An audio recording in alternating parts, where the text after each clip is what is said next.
बिस्मिल्लाहिर्रहमानिर्रहीम। अस्सलाम वालेकुम। मेरा नाम है पलविशा काशिफ और मैं गौहर पब्लिशर्स में आपको खुशामदीद कहती हूँ। हमारा मोटो है redefining the geography of education through digital resources for conceptual learning. आज हम बात करते हैं कि दूसरों के साथ हम आहंगी से रहने की अहमियत क्या है। हम मुख्तलिफ पस मंज़र और अकायद रखने वाले लोगों का एहतराम करते हैं। हम आहंगी वाले माहौल में रहने को पसंद करते हैं। जब माशरे के लोगों के दरमियान हम आहंगी फ़रोग़ पाती है तो तरक्की और खुशहाली के दरवाज़े खुलते हैं। दूसरों के साथ हम आहंगी से रहने की अहमियत ज़ेल में बयान की गई है। हम आहंगी से रहने से तनाज़ात और इख्तलाफात का ख़ात्मा होता है। माशरे में राइज सकाफ़त फलती फूलती है। लोग माशरे की फ़लाह व बहबूद के लिए मिलजुल कर काम करते हैं। हम आहंगी हमें दूसरे मज़ाहिब का एहतराम सिखाती है। लोग एक दूसरे की खुशियों का ख्याल रखते हैं। इससे एक महफूज और पुरअमन माशरा वजूद में आता है।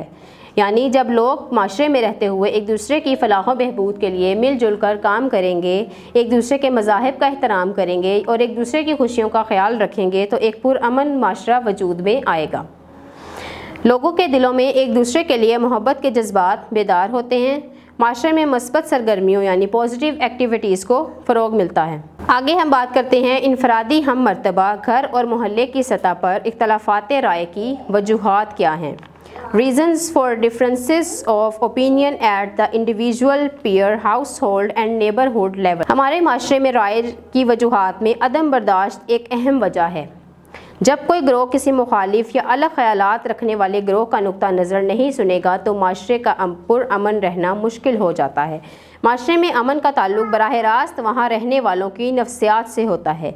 यानी जब कोई गिरोह किसी मुखालिफ गिरोह की लोगों की ख्यालात या एहसासात को नहीं सुनेगा तो माशरे का पुरअमन रहना मुश्किल हो जाएगा। इनफरादी इख्तलाफात राय की वजूहात क्या हैं। Reasons for individual differences of opinion. इनफरादी सतह के तनाज़े से मुराद बाहिमी अदम मुताबिकत है। लोगों पर इनफरादी सतह के तनाज़े के मनफी और मस्बत दोनों तरह के असरात हो सकते हैं। इनफरादी इख्तलाफ राय की वजूहात दर्ज झैल हैं। अफराद में राय का फ़र्क यानी एक माशरे में रहने वाले दो अफराद का अलग अलग राय रखना। दूसरों के साथ ख़राब ताल्लुकात यानी एक फ़र्द का दूसरे फ़र्द या एक गिरोह का दूसरे गिरोह के साथ ताल्लुकात का अच्छा या ख़राब होना, अच्छा ना होना या ख़राब होना। अपने आप को दुरुस्त समझना। दूसरे फ़र्द का नुक्ता नज़र कबूल ना करना यानी दूसरे फ़र्द का नुक्ता नज़र या जो बात वो कहना चाह रहा है उसको कबूल ना करना। मजहबी और सकाफ़ती इक़दार में फ़र्क। हम मर्तबा यानी हम उम्र की सतह पर इख्तलाफ राय क्या है। Disagreement at the peer level. हम मर्तबा की सतह पर इख्तलाफ राय से मुराद दोस्तों, साथियों या हम ग्रोहों के दरमियान बाहिमी इख्तलाफ है। इस किस्म के इख्तलाफात मसावी ताकत के लोगों या दोस्तों के दरमियान कभी कभार और किसी मनसूबाबंदी के बगैर हो सकते हैं। इसमें नुकसान का पहलू हो सकता है लेकिन तशद्दुद का अंसर शामिल नहीं होता। इस किस्म के इख्तलाफ राय की वजूहात ये हो सकती हैं। हम उम्र लोगों के दरमियान पैदा होने वाली गलत फहमियाँ यानी जब एक हम उम्र लोगों के दरमियान पैदा होने वाली गलत फहमियाँ पैदा हों तो वो एक दूसरे की बात को नहीं समझ सकते जिससे बाहिमी इख्तलाफ पैदा होता है। दोस्तों के दरमियान नाकस मवासलात और राब्ते का फुकदान। हम उम्र या हम मर्तबा लोगों के दरमियान ज़ाती इख्तलाफात। हम मर्तबा की सतह पर इख्तलाफ राय का ताल्लुक़ हम मर्तबा लोगों के दरमियान ज़ाती इख्तलाफात पर भी है। घर की सतह पर इख्तलाफात। Differences at the household level. बाज़ औक़ात माशरे में रहते हुए घर की सतह पर इख्तलाफात राय हो जाता है जिसकी ये वजूहात हो सकती हैं। यानी घर में नज़्म व ज़ब्त की कमी, खाने और इस्तेमाल की अशिया में पसंद और नापसंद का रुझान, बहन भाइयों में खिलौनों की तकसीम, घर के माशी हालात। मोहल्ले की सतह पर इख्तलाफात। Differences at the neighbourhood level. मोहल्ले की सतह पर इख्तलाफात राय की कुछ वजूहात ये हो सकती हैं। पार्क में खेल के दौरान बच्चों के दरमियान इख्तलाफात, मखसूस गिरोह की हमायत में जानिबदार रवैया, लोगों के नज़रियात, सरगर्मियों और अकायद वगैरह में फ़र्क, लोगों के मफादात में फ़र्क। यानी पार्क में खेलने वाले बच्चों के दौरान भी इख्तलाफात हो सकते हैं। लोगों के नज़रियात और उनके अकायद में फ़र्क हो सकता है। लोगों के मफादात में भी फ़र्क हो सकता है। अमन और तनाज़ा का हल। Peace and conflict management. अमन की तारीफ़। Definition of peace. अमन के लफ्ज़ी मायने इत्मीनान, सुलह, सुकून और सलामती है। अमन से मुराद किसी माशरे में अच्छे तरीके से ज़िंदगी गुजारना है। عدم تنازع کی حالت امن کہلاتی ہے۔ معاشرے میں امن قائم کرنے کے لیے ضروری ہے کہ ہر شخص کو اپنی بات کہنے اور کام کرنے کی آزادی دی جائے۔ جیسا کہ ہم نے پہلے بھی اس بارے میں بات کی کہ معاشرے میں امن اسی صورت میں قائم ہو سکتا ہے جب ایک شخص کو اپنی بات کہنے اور اپنے کام کی آزادی دی جائے گی۔ ایک دوسرے کے حقوق و فرائض کا خیال رکھا جائے، یعنی ایک دوسرے کے حقوق و فرائض کا خیال رکھنا بھی بے حد ضروری ہے۔ معاشرے میں رہتے ہوئے ہر فرد امن کو پسند کرتا ہے، یعنی معاشرے میں رہنے والا ہر فرد ہی امن اور سکون کو پسند کرتا ہے۔ امن اچھے طریقے سے زندگی گزارنے کا سبق دیتا ہے۔ امن ہی ہے جو کسی تنازع کو روکنے میں مددگار ثابت ہو سکتا ہے۔ امن قائم رکھنے کے لیے شائستگی، نرمی، حسن سلوک، رحم دلی اور برداشت جیسی اچھی عادات اپنانا ضروری ہے۔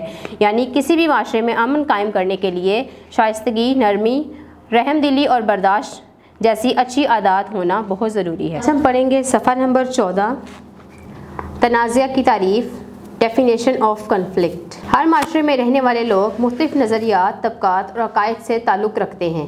ان میں بعض معاملات پر اختلافات بھی ہو جاتے ہیں۔ یہ اختلافات بڑھ کر تنازع کی شکل اختیار کر سکتے ہیں۔ آپس میں الجھنا یا جھگڑے کی حالت تنازع کہلاتی ہے۔ یعنی ہر معاشرے میں رہنے والے لوگ مختلف نظریات اور مختلف خیالات سے تعلق رکھتے ہیں۔ ان میں بعض معاملات پر اختلافات یعنی لڑائی جھگڑا اور بحث مباحثہ ہو سکتا ہے، اور آپس میں الجھنا یا جھگڑے کی حالت کو تنازع کہتے ہیں۔ تنازع کی اہم وجہ عدم برداشت اور منفی رویے ہیں۔ تنازع سے مراد افراد اور اداروں کے درمیان تعلقات خراب ہو سکتے ہیں۔ تنازعات انسانی زندگی میں مشکلات اور ذہنی تناؤ پیدا کرتے ہیں، جس سے افراد کے مابین تعلقات کمزور پڑ سکتے ہیں۔ تنازع سے بچنے کے لیے ضروری ہے کہ ہم ایک دوسرے کے دکھ درد میں شریک ہوں۔ مسائل کا حل باہمی بات چیت سے نکالا جائے، دوسروں کے نقطہ نظر کو تسلیم کیا جائے، تنازعات کو ان کی نوعیت اور دوسروں کے نقطہ نظر کو سامنے رکھ کر حل کیا جائے۔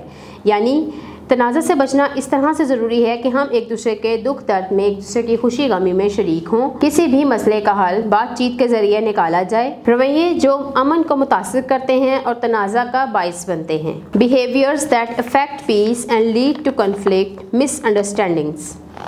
معاشرے کے لوگوں، گروہوں اور ممالک کے درمیان غلط فہمی، الزام تراشی، مخالفت اور عدم اعتماد جیسے عوامل تنازعات پیدا کرنے کا باعث بنتے ہیں۔ یعنی معاشرے کے لوگوں میں، گروہوں اور ملکوں ممالک کے درمیان غلط فہمی، ایک دوسرے پر الزام تراشی، مخالفت اور اعتماد کا نہ ہونا، یہ سب عوامل تنازعات پیدا کرتے ہیں۔ لوگوں کے درمیان ذاتی اختلافات پیدا ہونا، دوسروں کی بات پر توجہ نہ دینا، دوسروں کو نظر انداز کرنا تنازعات کی وجوہات ہو سکتی ہیں۔ یعنی لوگوں کے درمیان ذاتی اختلافات پیدا ہونا، دوسروں کی باتوں پر توجہ نہ دینا، اپنی بات کو اہمیت دینا اور دوسروں کو نظر انداز کرنا، یہ سب بھی تنازعات کی وجوہات ہو سکتی ہیں۔ اپنی بات دوسرے لوگوں سے زبردستی منوانے اور لوگوں کو ان کے حقوق نہ ملنے سے بھی تنازعات پیدا ہو سکتے ہیں۔ جب لوگوں کو ان کے حقوق نہ ملیں اور ان کے مسائل حل نہ کیے جائیں تو انتشار، بد امنی اور بے چینی کی صورتحال پیدا ہو سکتی ہے۔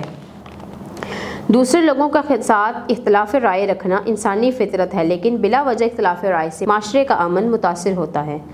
ہمارے منفی رویوں کی وجہ سے بھی پرامن معاشرہ تنازعات کا شکار ہو سکتا ہے۔ اچھی سوچ امن اور منفی سوچ تنازعات کو جنم دیتی ہے۔